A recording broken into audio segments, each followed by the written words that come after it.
Hey guys, so today's workout is pretty straightforward. We're going to be focusing on some explosive exercise movements. So we're going to do these movements in a metabolic fashion, meaning we're going to move with intensity and speed as we go through the rounds and reps of the exercises we're doing today. So as you can see in the description of the workout, the first portion of the workout is going to be a rep scheme of 21, 15, and 9 repetitions, starting with a squat jump to lunge jump combo, followed by kettlebell swings, and then finally burpees. Then we're going to take a quick 3-minute rest to recover a little bit before we begin our second section, which is going to be a sequence of 15, 12, and 9 repetitions of the same 3 movements, but in reverse order. So we'll start off with burpees, followed by kettlebell swings, and then with a squat jump to lunge jump combo. So with the difference in the rep scheme between the first portion and the second portion of the workout being that in the second portion, we're doing the same movements, but for fewer repetitions overall, I want you guys to challenge yourself to push your pace a little bit harder and a little bit more intense in that second portion of the workout to try to get it done a little faster than the first portion. So in our first section, we're starting off with that squat jump to lunge jump combo. Now we are going to get that explosive hip extension at the top of each movement, both for the squats and the lunges. And then we're going to get the glute activation as well as we come out of the bottom of each of those movements. So in a squat jump to lunge jump, we want to set up for our squat position first with feet hips width apart, toes facing straight forward, and then the weight's going to be in the heels throughout the exercise.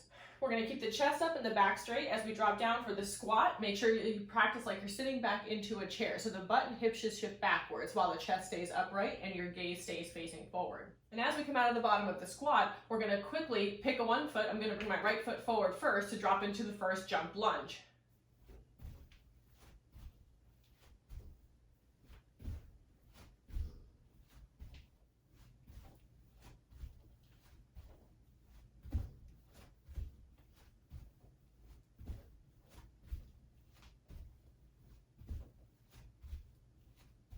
So as you can see, the movement pattern goes squat jump to the lunge jump on the other leg, and then back to the squat jump. So each series of a squat jump and a lunge jump per each leg is going to equal 1 repetition. So you'll be doing 21 of those total at the start of the first set. Now, while you don't have to get super carried away with as high as you jump up off the ground, you don't have to make it insanely high impact.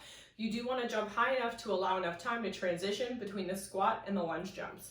And with your lunge jumps, just be conscientious that you make sure that front knee isn't surpassing the toes of the front foot. The chest should stay up and the shoulders should stay back, stacked over the hips as you drop into and out of each lunge jump as much as you can. Now, to reduce the impact on the joints in this particular movement, you can take out the jump after each of the movements and simply do a squat with an explosive hip extension as well as alternating forward lunges with explosive hip extension. That way we still can maintain the intensity factor of the exercise while maintaining the extension of the hips and the activation of the glutes in each movement.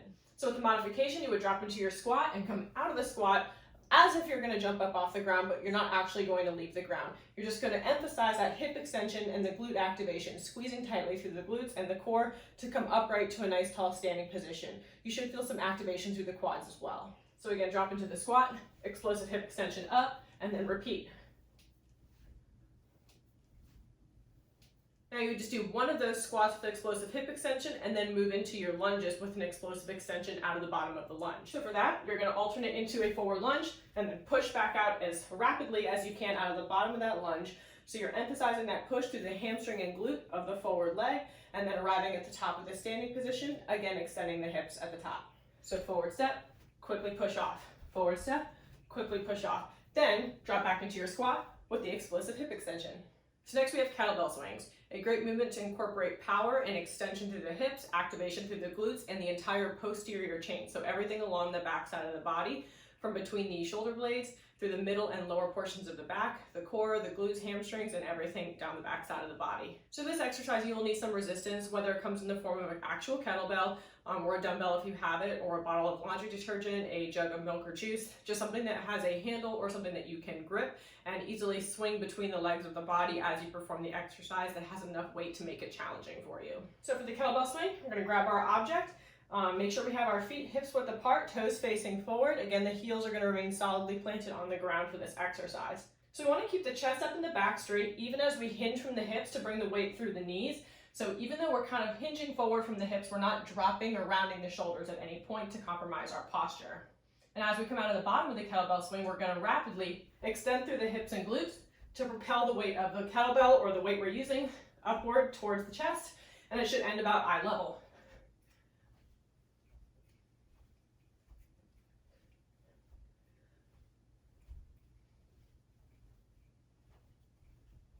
Finally, our last movement in this first sequence of exercises is going to be the burpee. Now, burpee is a full body movement that integrates muscles from the upper body, lower body, and core working together at one time, which is what makes it such a maximal effort anytime you do a burpee. So burpees are very aerobic. They're going to get your heart rate up and get you breathing heavy, just like the other two exercises we've already been over. Those are going to elicit that same response as well. So for our burpee, we're going to hinge forward from the hips, drop the hands to the floor, jump the feet back, drop the body all the way to the floor, push back up, jump the feet in towards the hands, and then extend through the hips, come up overhead and reach up toward the ceiling. Again, emphasize that hip extension as you come out of the bottom of the burpee and into the jump with the overhead reach, and do that by activating through the glutes, tightening those up and tightening the core up as well.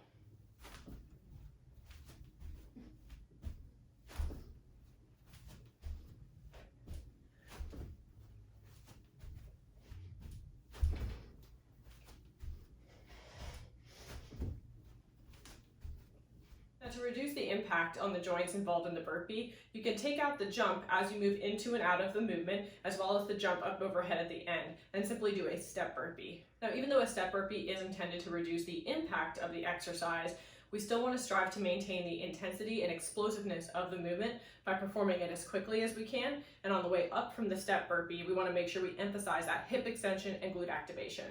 So for the step burpee, we're going to plant the hands down, hinging from the hips, step back, 1 foot at a time. Drop the chest to the floor, push back up, step in 1 foot at a time, and then quickly stand up, extending through the hips, and again, squeezing through the glutes.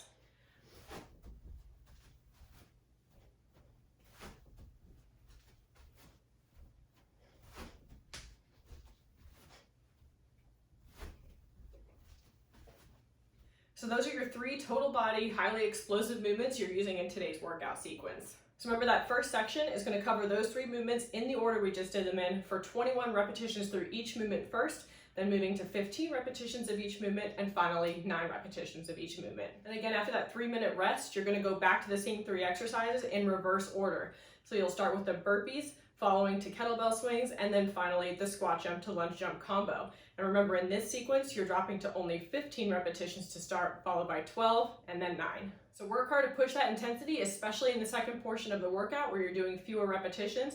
Now, you will start to get tired as the workout progresses, so it'll definitely be an extra challenge to try to increase your intensity and speed as you get further into the workout in that second section. Have fun doing some explosive exercise today.